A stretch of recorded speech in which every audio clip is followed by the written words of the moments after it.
Hello family, it is your boy Optimus Sniper. Bienvenue une fois de plus dans les résultats du Weekly Market Outlook de la semaine vient de se terminer. Je pense la semaine, laissez-moi une minute, calendrier. La semaine du 26 août 2024. Déjà, pour cette semaine, dans le Directional Bias, nous étions très clairs dans le Directional Bias, d'accord? Le Directional Bias, on cherchait à avoir sur le DSY un mouvement baissier, d'accord? On cherchait à ce que le prix ouvre ici en début de semaine et que le prix vienne ici pour la suite de la semaine. Clairement, comme vous voyez, c'est pas ce qui s'est passé, mais c'est pas ce qui a permis, c'est pas, ça ne m'a pas permis de terminer la semaine en négatif. Pourquoi? Parce que j'ai l'habitude de voir ça et c'est pourquoi je vous dis régulièrement, vous devez faire très attention lorsque je vous donne un direction à bas, surtout pour le comportement de la semaine, le comportement du prix en début de semaine. Hmm? Ok. C'est pareil sur l'euro USD déjà. Sur l'euro USD, clairement, on voulait être haussier, d'accord? On voulait avoir un mouvement haussier sur l'euro USD. On voulait avoir un mouvement haussier sur l'euro USD pour essayer d'aller viser cette liquidité-ci. D'accord, la liquidité-ci. Mais clairement, qu'est-ce que moi, je vois en début de semaine? En début de semaine, clairement, vous voyez, en début de semaine ici, voici la journée de lundi. Ici, nous étions la journée de lundi ici. Premièrement, qu'est-ce que le prix fait? Moi, j'attendais clairement que le prix ouvre sans prendre cette liquidité-là, ce previous weekly high-là, et revenir tester cette order block, continuer un dégagement aussi. C'est ce que j'attendais clairement pour le prix. Hmm? Mais je vois le prix ouvrir en début de semaine, venir prendre le previous weekly high, et faire un displacement vers le bas. Ce qui me donne quoi? Ce qui me donne un edge, c'est quoi? C'est un avantage de savoir que, ok, peut-être il est possible que lundi, la journée de lundi, on ait un léger retracement avant de continuer le mouvement haussier depuis le daily time frame, d'accord? Donc, la journée de lundi, clairement, ici, là, moi, j'ai pris un ordre de sel ici. Ne me demandez pas pourquoi. Ça, c'est l'expérience. D'accord. Je connais comment on a clôturé la veille de la semaine. Je sais qu'il est possible que, surtout avec le comportement du prix, ce que vous devez savoir, c'est que lorsqu'on fait un directional bias, il y a beaucoup de critères qui doivent être respectés pour que vous puissiez suivre ce directional bias. D'accord. Ça ne va pas juste être à la tâton comme ça que vous allez juste faire du n'importe quoi. Quand vous voyez un certain order flow, d'accord, une certaine un certain comportement du prix pendant un certain moment, vous devez savoir que actuellement vous devez penser à autre chose. C'est pas parce que je vous ai dit de buy, d'avoir un directional bias haussier, clairement, en vue du daily time frame, que vous devez faire du n'importe quoi. Si vous voyez le prix être en train de se comporter de manière baissière, vous devez suivre ce que le marché va faire. Je vous ai toujours dit ça. Je vais jamais être là pour vous faire plaisir. Je suis là, je travaille de l'argent, d'accord? Je travaille ce que mon expérience me permet de faire. OK. Déjà, clairement, ici, j'ai eu à prendre un ordre de vente. Clairement, je vais vous montrer ça. J'ai eu à prendre un ordre de vente ici, là, et j'essaie de viser la liquidité. Si j'ai pu avoir un premier TP pour le début de semaine.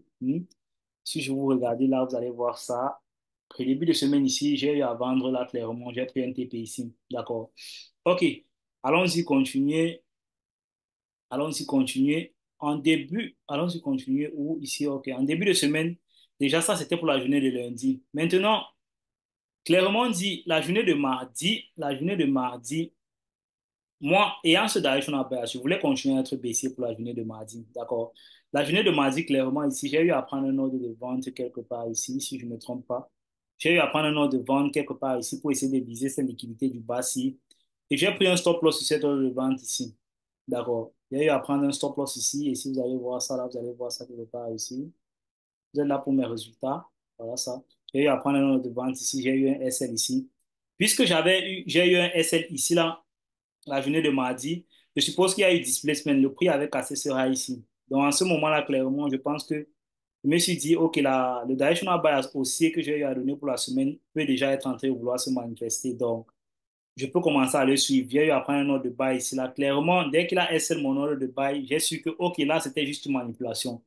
C'est pourquoi je vous dis parfois que être en train de prendre un ordre de stop loss sur le marché ne veut rien dire. Ça ne veut pas dire certainement que vous êtes en train de faire quelque chose de mal, d'accord? Ça veut juste dire que c'est un signal pour vous de savoir que la décision que vous êtes en train de prendre n'est certainement pas la bonne décision, d'accord? Et c'est le moment pour vous de réajuster ce que vous êtes en train de faire, d'essayer de réévaluer surtout, d'accord? Si vous pensez que votre stratégie est toujours en train de vous donner des indices d'achat, là, vous continuez avec votre achat, mais pensez aussi à savoir que, OK, si vous prenez un stop loss, il y a de fortes chances que vous n'êtes pas dans le bon sens, d'accord? Parfois, ça peut arriver que c'est une manipulation, mais la majorité des fois, vous n'êtes pas dans le bon sens. Donc, Une fois que le prix a fait ceci, clairement, moi, je voulais plus voir le prix être en train de venir prendre ce lot aussi. D'accord? Pour une tendance haussière saine, on ne peut pas faire un higher high et on vient prendre le lot aussi encore. Je voulais clairement voir le prix être en train de venir faire un lot ici, comme ça, un petit lot là, un petit lot là. C'est pourquoi j'ai pris l'ordre là-bas. Je voulais faire voir un petit lot là. Et comme je n'ai pas le souci de prendre obligatoirement le plus lot, le lot à lot, non, j'ai pas besoin de ça. Je veux prendre un lot là pour que le prix continue à faire un high là, d'accord. Là, clairement, j'ai pas pu avoir ça. Le prix allait me SL, c'est mon deuxième SL que je prends pour la semaine. J'ai pris un SL encore ici. Et clairement, il est venu casser le lot aussi. Quand il casse le lot aussi, c'est clair à savoir que, OK, là, on va descendre, on va baisser. La semaine va être baissière. Pour la suite de la semaine, voilà ce que j'ai eu à faire. J'ai eu à prendre deux ordres baissiers, deux sels. Et les deux sels ont été TP. Donc, j'ai terminé la semaine positive déjà avec zéro. Dans mon compte challenge, j'ai terminé la semaine avec pratiquement 0,5% de profit. Si je vous partage ça là, le compte challenge, il est là. Vous voyez là, 600, voilà le profit réalisé ici, là, 632, d'accord. Là, c'est dans le compte challenge. OK, maintenant, dans le compte personnel, je vais vous laisser les résultats ici. J'ai eu à faire un petit dépôt de $500 dans un compte Exness pour essayer de voir si c'est que je peux travailler avec ça, d'accord. J'ai travaillé avec le petit compte personnel là. J'ai carrément eu à doubler ce compte personnel. Je vais vous laisser une petite vidéo là.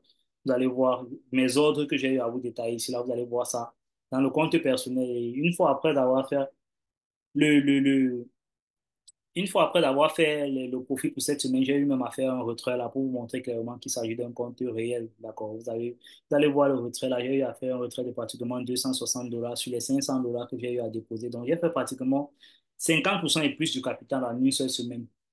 Il y a des semaines comme ça arrive, d'accord. Je vous conseille déjà pas de faire ça. Vous ne savez pas comment j'ai fait pour le faire, d'accord. Mais toujours est-il dit que j'ai pas pris de grands risques. J'ai juste essayé de leverage mon potentiel, d'accord, en pyramidant les positions. Donc, je pense que pour la semaine, c'était très clair. On ne va pas trop détailler le directional bias. Je pense ici, là, la journée était très claire, hein. La semaine était très claire. Ça, c'était une semaine avec un très grand price action. Vous voyez clairement, lorsqu'on invalidait des assets taux ici, là, moi, je voulais voir le prix rester ici en haut. Lorsque je vous avais même dit ça dans le directional bias, que je ne veux pas voir le prix être en train de violer ça. Si le prix viole ça, c'est un signal pour moi d'être baissier. Donc, le prix a violé ça clairement. Je savais déjà que comme il viole ça, ça veut dire qu'on va être baissier. J'ai profité de la suite du mouvement. Donc, c'est ça. Vous voyez comment je me suis comporté pendant la semaine. Donc, vous pouvez faire pareil dans vos différentes semaines régulièrement. Lorsque vous avez un directional bias et que le directional bias est incorrect, vous changez simplement le directional bias. Vous voyez, voici mes positions de toute la semaine. Je m'en fous de savoir que quelqu'un va me juger que je suis en train de faire les ordres baissiers aussi en même temps. Non, non, non.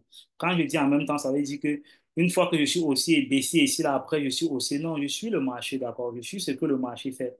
Je n'essaye pas de riposter le marché. Je n'ai pas un camp, je ne défends pas les acheteurs ou les vendeurs. Non, je suis là pour faire de l'argent, d'accord. Une fois que les vendeurs me montrent que le marché va être baissier, je suis les vendeurs. Une fois que le marché me montre qu'il va être haussier, je suis les acheteurs. C'est simple, d'accord. Surtout ceci avec derrière une stratégie. Ma stratégie me dit, OK, si on invalide ce lot-ci, ça veut dire qu'il faut commencer à vendre, d'accord. Je ne le fais pas juste au hasard. Vous l'avez vu clairement ici, là, j'ai pris un ordre de vente ici.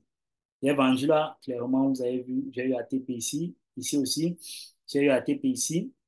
Clairement, j'ai pris une, deux, trois, quatre, cinq positions pour la semaine, d'accord? Deux SL, trois TP, et je termine en positif, largement en positif dans le petit compte personnel, pratiquement 50% et plus, et légèrement en profit dans le compte challenge parce que j'ai eu à gérer le risque un peu différemment, d'accord? OK. Je pense qu'on va se retrouver demain pour le directional bias de la semaine. Pour le début du mois, en fait, là, c'est une très bonne analyse à faire. On va faire toute cette analyse, on va essayer de décortiquer depuis le mois. Depuis le monthly time frame, on va décortiquer pour ce nouveau mois. Déjà, merci au mois d'octobre et merci pour les challenges que le mois d'octobre m'a offert. Pour ceux qui me suivent réellement, vous savez que le mois d'octobre a été un mois d'enseignement pour moi. C'est pendant ce mois que j'ai eu à commencer le trading en 2019. Donc, je pense que Dieu a pensé à moi. Dieu m'a donné une bénédiction, il m'a donné des challenges. Ça veut dire, en début du mois, j'ai réussi à valider mon compte challenge, je suis en réel. Et pendant le mois, la troisième semaine du mois, j'ai pris un terrible drawdown, d'accord? Dans ce même compte challenge, j'ai pris un terrible drawdown. Et c'est ce drawdown que j'essaie de récupérer. Là, c'est ce que j'appelle le challenge, d'accord? Le challenge, ce challenge, s'il n'y a pas de souci, c'est mon challenge personnel, d'accord? Je vais recouvrir ce challenge. Ça, it's not a big deal, c'est pas un grand problème. Ça va me prendre un peu de temps, mais je sais le faire. J'ai la connaissance et j'ai la capacité de le faire. Donc, je vais le faire clairement et je vais le faire devant vous comme d'habitude. En toute transparence, je pense que la semaine était très claire, et très, très, très, très claire. La manipulation ici, si vous essayez de regarder le high ici et le high ici, vous allez comprendre que ici, là, il y a une divergence, d'accord? Allez regarder le high de mardi. Quand je vous dis de faire ça, je ne vais pas toujours être en train de vous montrer tout. Allez vous-même regarder le high de mardi sur le DSY, d'accord? Et regardez le high de lundi. Regardez si le high de mardi a été pris sur le DSY. Par contre, le high de mardi ici sur le OUSI a refusé de prendre le high de lundi, d'accord? Je vais rapidement aller vous montrer ça parce que je sais qu'il y a les paresseux parmi vous. Regardez le low ici. Regardez le low sur DSY. DSY, la journée de mardi, il est venu prendre le low de lundi. D'accord, il a dégagé par la suite. C'était un bon indice. Donc, j'ai eu à regarder ça. Regardez par contre ici, le high de mardi n'a pas pris le high de lundi ici sur OUSD. Donc, une fois qu'il est cassé ici, là, clairement, on a un change in the state of delivery. Change in the state of delivery, ça veut simplement dire qu'actuellement, lorsqu'il y a eu cassure ici, là, les vendeurs ont pris le pouvoir, ont repris le pouvoir. Donc, c'était très clair à savoir qu'on va viser cette liquidité du bas ici, d'accord. Donc, c'était mon TP définitif pour toute la semaine ici. C'est là que j'ai eu à prendre tous mes profits. OK. Je pense qu'on va clôturer ça comme ça. Si vous regardez aussi le high ici, allez regarder aussi le high ici. Là, je vais plus revenir. Allez regarder le high ici du jeudi 2 heures à 2 heures. Regardez ça sur le DSY. Vous savez que moi, je travaille toujours en corrélation avec toutes les autres paires de devises. Surtout avec le DSY, toutes les autres paires de devises concernant le gold, l'USD CAD, NZD, USD, GBP, USD, toutes ces autres paires de devises. Je regarde aussi la corrélation, mais toujours est-il dit que mon indice premier avec lequel je travaille sur le DSY, donc, c'est lui qui est carrément corrélé, si je peux dire, à 70 ou 80% avec l'euro USD. Donc, ils ont une très bonne corrélation. Vous pouvez aussi agencer ça à vos analystes. OK. Et toi, sur un mentor, Opti Sniper. Vous connaissez mes résultats de fin de semaine. La fin de semaine, je vous ai dit, j'ai terminé à 0,60% dans mon compte challenge de profit et pratiquement 50% et plus dans mon petit compte personnel que j'ai eu à travailler avec cette semaine-ci. OK. Et toi, sur un mentor, Optimus Sniper.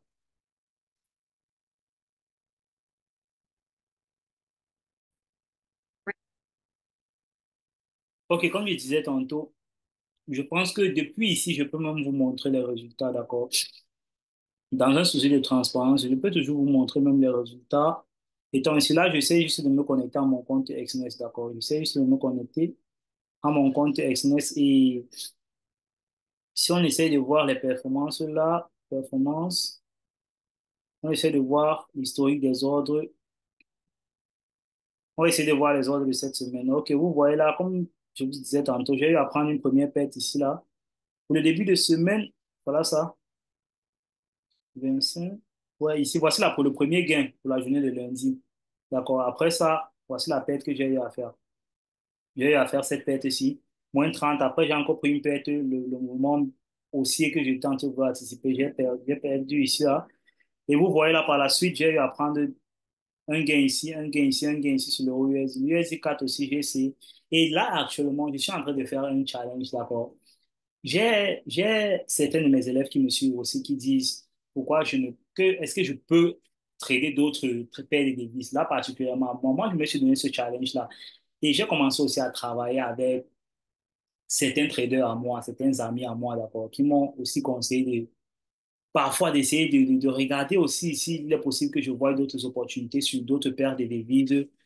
Ayant déjà, par exemple, BE, mon trade, mais en BE, si je peux avoir une autre opportunité pour pouvoir augmenter, et essayer de profiter du même risque, en fait, avec les mouvements surtout en corrélation. Donc, j'essaie de voir si c'est que ça peut marcher pour moi, d'accord. Déjà, le premier trade que j'ai appelé, c'est de prendre sur d'autres paires de devises à marcher. J'ai essayé l'USD 4, c'est en corrélation avec le dollar. Je visais un mouvement baissé sur le USD, donc c'est normal que je vise l'USD 4, d'accord. J'ai visé l'USD 4, j'ai pris ce trade-ci, j'ai fait pratiquement $80 avec ça et j'ai pris l'euro USD, ma paire de base, d'accord, ma paire que vous allez toujours me voir trader ça. J'ai jamais eu à trader d'autres paires de devises, d'accord. Ça, c'est un challenge que je me donne à moi-même. Je vais voir si je peux souvent trader le gold et l'USD 4. Ces paires de devises qui sont corrélées au DSY, en fait, je vais voir si c'est possible pour moi de le faire. Ok, vous voyez là, et clairement, si je vous montre ici là, directement après ça, j'ai eu à faire un retrait, comme je vous disais tantôt. J'ai chargé ce petit compte pour essayer juste de voir ce que je peux faire avec. Là, il y avait un souci de connexion. Si vous voyez ici, là, vous voyez le 25 août, j'ai eu à déposer 320 000, donc c'est pratiquement 500 dollars, d'accord? J'ai eu à déposer 320 000 et vous voyez là, le 29 août, 4 jours après, j'ai fait le retrait de 260 dollars, d'accord? C'est le profit de la semaine là que j'ai eu à faire. Et si vous voyez là maintenant, je vais vous montrer le compte actuel, le solde du compte. Le solde du compte, voilà, le solde du compte, il est encore actuellement à 502 dollars, 502 dollars. Donc, j'ai pratiquement fait 50 à 55% de mon capital, d'accord? Puisque j'ai fait le retrait de 260 dollars. Donc, avec à 50% du capital, c'est 250 dollars. Il y avait une marge de 10 dollars de plus. Donc, c'est ça, ça peut arriver. Je vous conseille pas d'aller faire ça, d'accord? D'essayer de viser 50% de votre capital parce que vous ne saurez pas comment le faire. Et moi, je suis prêt à perdre ce capital, d'accord? C'est juste un risque que j'ai eu à déposer dans ce petit compte personnel pour vouloir travailler juste avec, d'accord? Pour essayer de voir si je peux avoir une petite marge sur ça. OK. Je pense que pour le Zoom, on va s'arrêter là comme ça. On va terminer là comme ça. La semaine était très claire. Vous voyez, vous connaissez bien. Voilà mes traits de la semaine et on clôture le Zoom comme ça. It was your boy, Optimus Sniper.